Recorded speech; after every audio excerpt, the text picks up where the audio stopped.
se você, no momento que está fora do direito é criticável, no momento que o direito incorpora, ele passa a ser aceitável, incontrolável.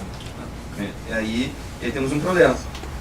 Então, é preciso entender que esse momento da escola clássica, para usar esse termo, esse momento do iluminismo, ele será caracterizado por um determinado modelo de processo que é o modelo napoleônico. É um individualismo, tem a perspectiva assentada no compromisso com a perspectiva dos direitos, eu estou preocupado com isso, mas veja que nós não temos, número um, especialmente em termos de processo penal, autonomia de processo penal, nós temos procedimentalismos. Disse ontem, vou pegar a obra do Carrara, que é a mais importante, se você falar com qualquer italiano, pergunta qual é o nome da escola clássica, é o Carrara, e ele vai lembrar dos demais. É de longe o mais importante, mas é muito importante para eles. E esse é o cara que vai ser combatido pela escola positiva. O problema é o Carrara, porque o Carrara vai ter uma organização e um contributo em termos de sistematicidade de um direito penal que nenhum outro teve. Que nenhum outro não conseguiu organizar dessa forma. Mas no último tomo da obra do Carrara é que nós vamos encontrar do curso, nós vamos encontrar processo, que é um status dinâmico do direito penal. Por isso o procedimentalismo, você tem muitas preocupações teóricas. Não havia preocupações teóricas, porque o Código de Processo é o código francês, e, portanto, o que é preocupante para eles era como lidar com a prática. Isso vem do medievo, desde o grande tratado, de procedimento criminal, que é o do Karpzov, do Benedito Karpzov, e dos outros comentaristas da Inquisição, e que constituem um saber pragmático, um saber procedimentalista, que é a herança de toda a Itália. Quando vem o código francês, então nós vamos ter ali a construção de uma primeira edificação regular, orgânica. Esse período aqui do individualismo, desse liberalismo, é o que convive com um sistema dito misto, né? Eles chamam, na Itália eles chamam de misto, para dizer que é esse de duas fases, não usam de fase, usam misto. Bem lembrados aqui, estou usando os termos deles, mas bem lembrados que o professor Jacinto, em termos de inexistência de um sistema misto. Talvez o grande historiador do sistema penal, e ainda hoje, com muita coisa no Brasil, nós não temos sequer um artigo desse professor traduzido para o português, que nos coloca sempre na condição de retardatários em termos de pensamento, porque a gente tem várias, eu estava conversando ontem com o Maurício, de botar em termos de criminologia, grande parte das obras clássicas nós não temos traduzido, e a gente não consegue, isso aqui é um aceno das editoras para poder colocar isso no popular, vamos dizer assim, para que as pessoas possam conhecer, né? Agora, esse período, como eu dizia, do individualismo, e esse autor chamado Marius Bricoli, o Marius Bricoli já falecido, o Marius Bricoli é um dos grandes caras que vai conseguir perceber a transformação operada dentro do liberalismo, de um determinado liberalismo para outro. Então, eu não posso, digamos assim, não é simplista, não tem sentido algum dizer liberalismo. O liberalismo vai ter várias facetas, e mesmo o liberalismo jurídico, ele é várias coisas. Existe um momento de transição. E o que eu quero que vocês, talvez se pudesse, única dica, eu grave uma única coisa que eu disser. Então, vocês anotem isso aqui.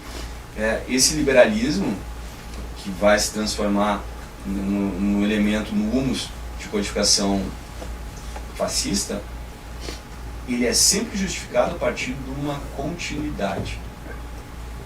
O que os fascistas vão dizer a todo instante? Nós não fugimos das tradições liberais. Eles estavam mentindo? Mais ou menos. Não estavam mentindo. De uma certa maneira, é verdade o que eles disseram. Então, dizem que o liberalismo jurídico ele propiciou algumas condições de sequestrabilidade. Esse é um segundo aspecto, quando se produz teoria.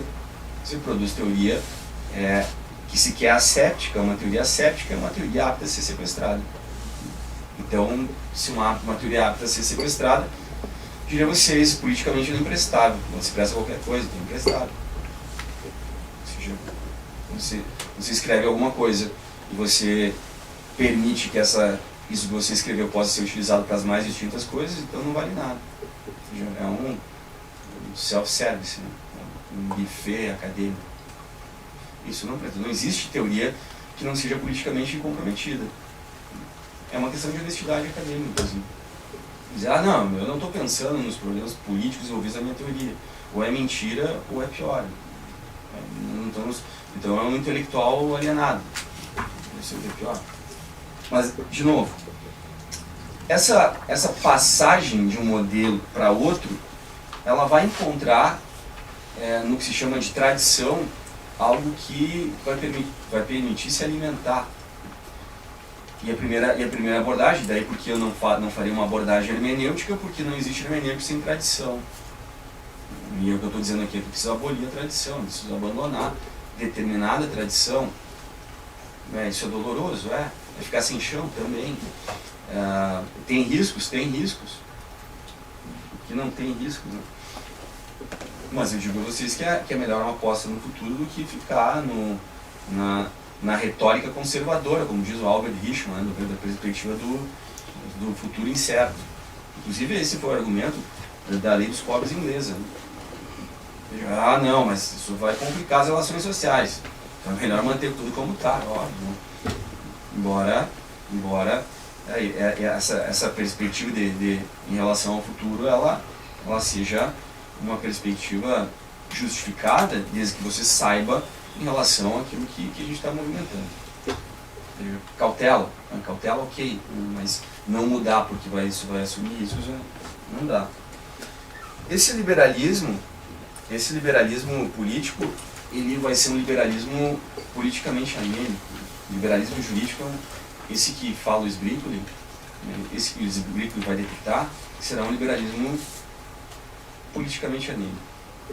Um descomprometimento político. Se vocês tomarem em consideração o que o Carrara escreve, o que o Beccari escreve, o que os autores em geral do iluminismo escrevem, experimentem Voltaire, Montaigne, eles vão ver a todo instante uma espécie de preocupação de justificação externa.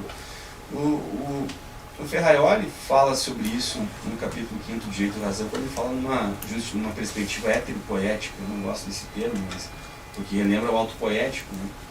De toda forma, uma perspectiva heteropoética de constituição do direito quer dizer que o direito não pode ser autorreferente. Ou seja, o direito não pode deixar de ter fundamentos e perspectivas que sejam exteriores, sob pena de você ter um formalismo metástico, né? Um formalismo que funciona a partir da sua própria funcionalidade, uma espécie de maquinismo jurídico. Entramos em toda a obra do Kafka.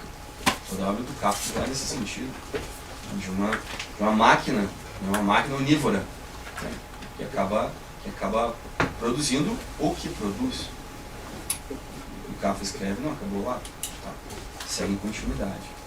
O segundo aspecto, há também um elemento fundamental, e eu de novo fico botando sempre uma condição para começar a falar, né? Não comecei a falar, mas na linha de continuidade do que eu venho trabalhando, existirá uma espécie de discurso, que é um discurso quase que negacionista, um discurso quase que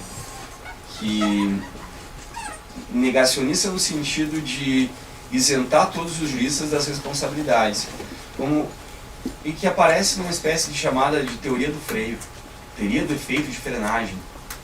Isso é uma constante no âmbito da história. Não se quer absolver o que os caras fizeram, não, mas poderia ser pior se não fossem eles. Se não fosse Hitler, podia ser pior. Se não fosse o Rocco, olha, poderia ser pior. Se não fosse, né, Manzini, poderia ser pior. Embora, né? Sempre posse. Sempre posse. Ora, então, a perspectiva é um tanto de partir para outra seara e de entender que os resultados desse jeito, inclusive do nosso, embora o tecnicismo continue ali, as permanências criminológicas positivistas permaneçam ali, mas agora conformadas por uma nova modelagem, fachada ou plasticidade do pós-positivismo, né? Da utilidade do direito, como falaria o Gustavo Zagrebelski, que embora não seja longe de ser um autoritário, né, na perspectiva otimista em demasia, produz o que nós temos hoje. Né? Eu falava, foi você que falou de um princípio da proatividade do funcionário público, né? O princípio é esse, ele vem. Quase como um ritual xamânico, né? Invocar a entidade, ela aparece. Como é que você pode criar um princípio não ser voluntarista? O princípio estava ali, eu descobri, estava ali na pedra, né? E era a vitória de Samothrace, onde era os Grau. Bom, não vou falar da Eros Grau, não nos aborrecermos. Mas o Sr. Renzo Orlandi tem um texto está publicado numa coletânea sobre, eu acho que é o volume 1 do Mentalidade Inquisitória, publicado pelo Empório do Direito, está traduzido. Mas esse texto também foi publicado num congresso, eu não me lembro já que foi,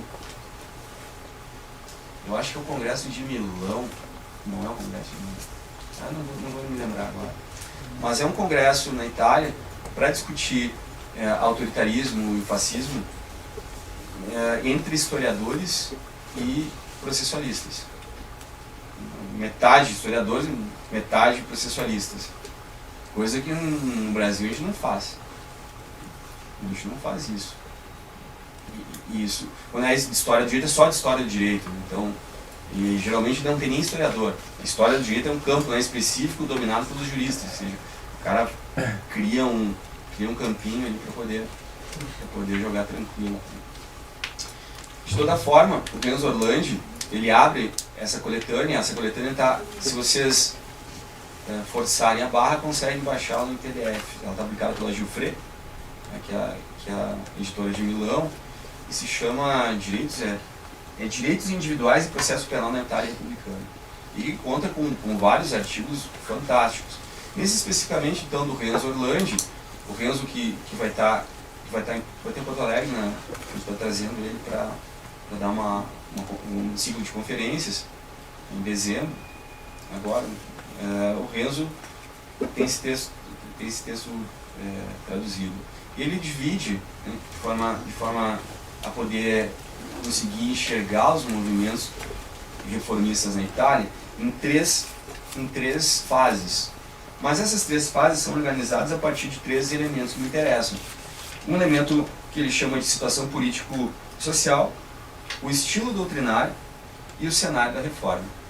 Os três elementos que ele vai tratar para poder estabelecer três fases. O Código Fascista de 30, que é o código italiano, ele tem, claro, toda uma questão de um cenário político-social de transformação do regime político, não há dúvida disso, mas também no campo doutrinário, que é o que me interessa, a reforma de 1930, ela não é tratada como uma reforma, ela é tratada como um ajuste. Eu falava ontem das 10 medidas do ajuste. Na linguagem autoritária, ajuste é você vender uma coisa nova como uma mera uma reforminha. Não, ali, né? Não é a supressão de direitos trabalhistas, é algo que vai melhorar a economia, pensando na economia. Então, como o Renzo Orlandi fala, esses movimentos italianos, tem um movimento que constitui o Código de 30, esse código, com a queda do regime, só vai ter uma reforma em 1955, com um enfrentamento violento por parte de autores que são considerados democratas. Para dar um exemplo de Giuseppe Leone. Veja, mutatis mutandis e guardadas as devidas proporções, eu acho o Leone pior do que o Rocco. O Rocco era mais honesto. O Leone é um cara que não dá para citar em termos de confiabilidade democrática, o Leone. Eu consigo entender um Manzini que escreveu o que escreve e dizendo o que diz, dizendo que o negócio é pressionar as classes subalternas. Agora, eu não consigo entender alguém que autodeclaradamente é um democrático dizer que não, tá ok, que as leis eram fascistas meramente nos nomes, mas na essência não eram. Eu vou depois ler o que o Leone escreveu. Vocês vão ver se é possível reconciliar um cara desses. Não só ele. Não só ele. Depois vem algumas surpresas aqui. Foram surpresas para mim. Então, espero que seja também para vocês. Um trabalho de uma professora nova, italiana, chamada Camilla Poesio. Ela faz um comparativo entre as legislações italiana e nazista.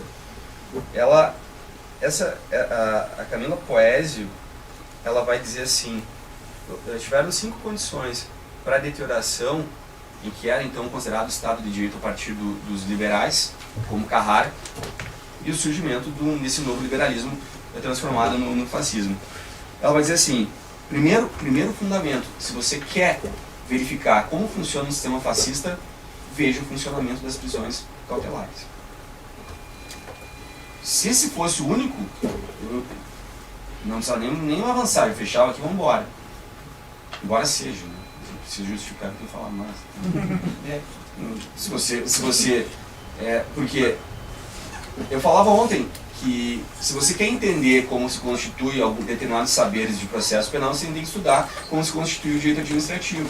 A pergunta é: quem é que formula o conceito de poder de polícia? Onde é que vem a ideia de poder de polícia? Vem do processo penal ou vem do direito administrativo? Então, onde é que vem o poder do juiz de... Não, o senhor não pode falar pelo bom andamento da diligência. Não, isso não é objeto da denúncia. Não, o senhor tem que falar porque isso é objeto de outra. Depende do caso, né? Depende de que lado você está. O poder de controle sobre a regularidade dos atos produzidos em audiência vem de onde? Da discricionalidade, né? Basicamente assentado num argumento de administração, porque ali não é no poder jurisdicional, é poder administrativo, a administração da audiência. Isso tudo, então, como diz a Camilla Poesio, faz com que nós tenhamos uma primeira condição. Como ela fala, custódia preventiva é um outro nome para detenção policial. Mas o juiz homologa? Sim, o juiz policial homologa. Porque ele está ali na condição de policial e não de juiz.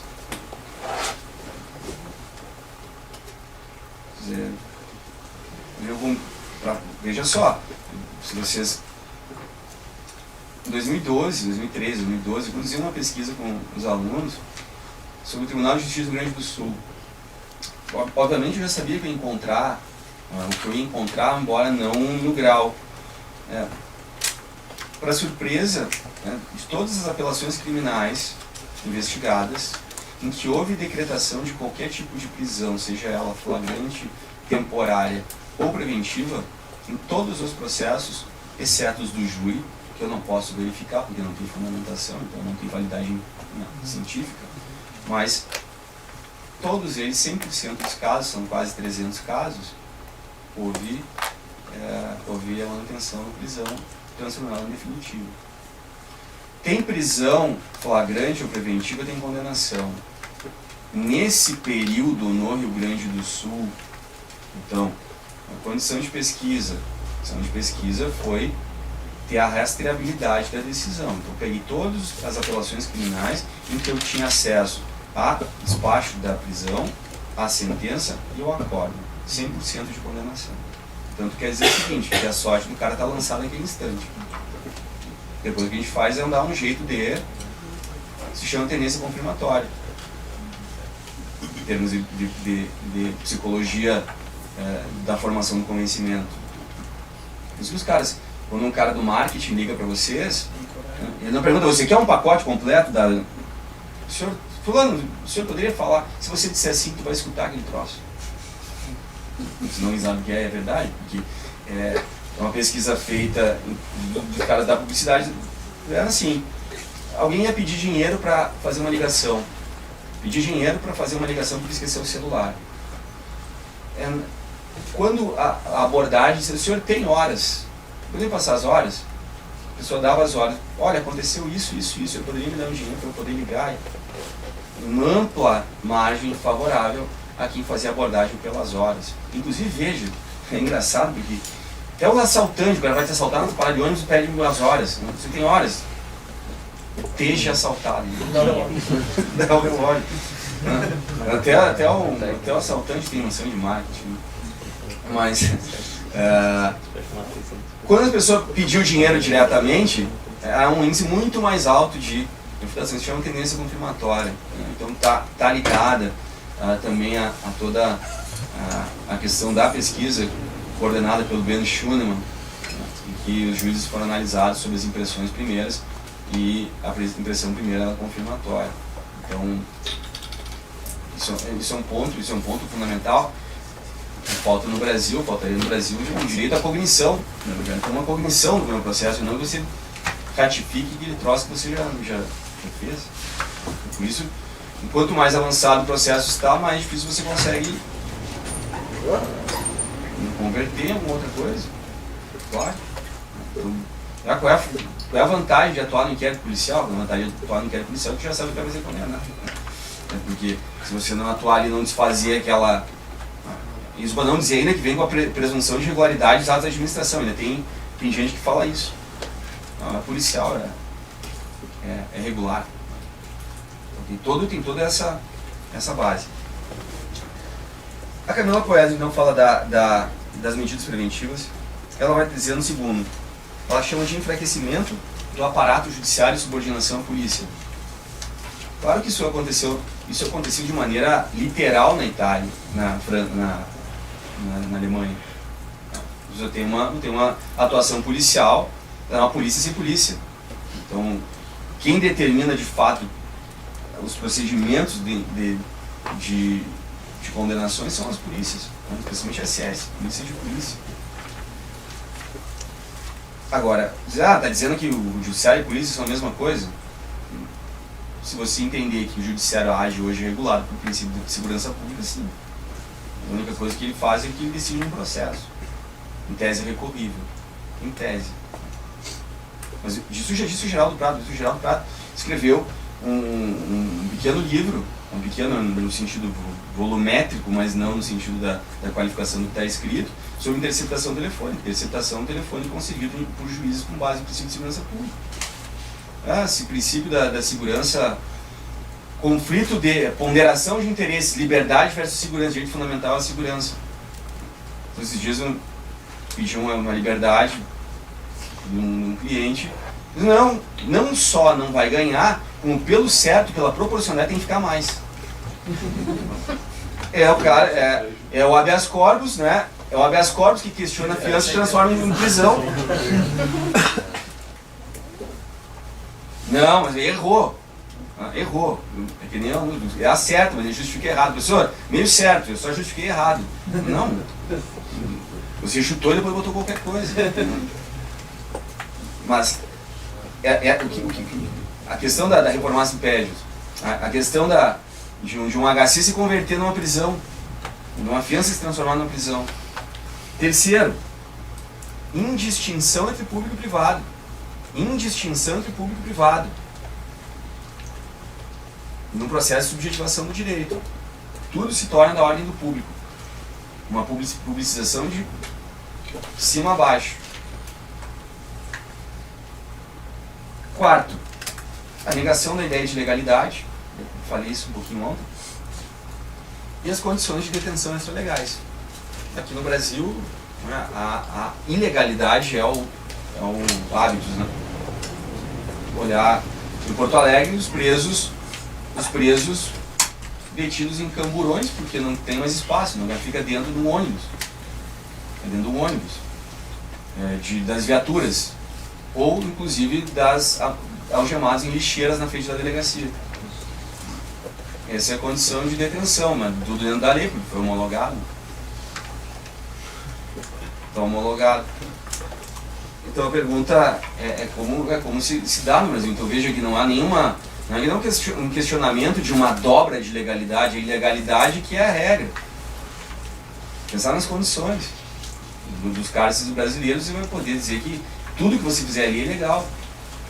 Tudo que se fizer ali é legal. Botar o sujeito numa determinada condição é um atestado de morte progressiva, né? Lenta e dolorosa. Isso diz o Auri, né? Diz o Auri, se alguém for meu amigo, eu for preso, não me leve camisinha. Pelo menos não quero pegar AIDS, né? Dizer. Né? Então é o ministro da Justiça que prefere ser morto a ser preso. Então, que tipo de condição, né, de flerte entre legalidade e ilegalidade? Uma legalidade absoluta. Absoluta. Agora, para poder avançar no tecnicismo e estabelecer como ele se constitui, uma coisa é preciso entender. Ontem eu falava da escola histórica. O Sr. Geraldo falou da escola histórica, falou, né, dos Aveni. Escola histórica, inclusive, é o que vão produzir. Veja, o que é de melhor produzido foi aqueles cânones interpretativos, a interpretação gramatical, analógica, né, histórica e sistemática. Embora se aplique ainda hoje, no negócio do século XVIII, XIX. Agora, a escola histórica, ela vai penetrar pelas lentes do direito administrativo. Como assim? Número 1.